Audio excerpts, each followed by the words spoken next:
ଦୁନିଆରେ ଏମିତି କିଛି ଲୋକ ଅଛନ୍ତି ଅନ୍ୟର ଦୁର୍ବଳତା ଖୋଜି ବୁଲନ୍ତି।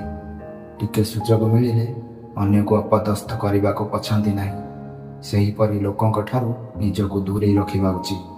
ଜୀବନରେ ଖରାପ ସମୟ କେବଳ ଦୁଃଖ ଦେବାକୁ ନୁହେଁ, ବରଂ ସମ୍ପର୍କ ଚିହ୍ନାଇ ଦେବାକୁ ଆସିଥାଏ।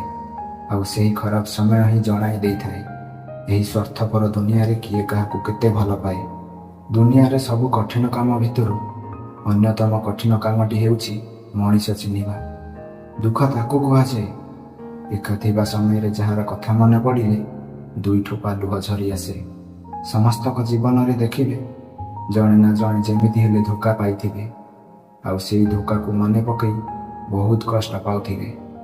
କିନ୍ତୁ ଆପଣ ଯାହା କଥା ଭାବି କଷ୍ଟ ପାଉଛନ୍ତି ସେମାନେ କେବେ ଆପଣଙ୍କ କଥା ଭାବୁନଥିବେ। ସେମାନେ ବହୁତ ଖୁସିରେ ଥିବେ, କାହିଁକିନା ସେମାନେ ସ୍ୱାର୍ଥପର। ସେ ଖାଲି ନିଜ ଖୁସି ଦେଖନ୍ତି।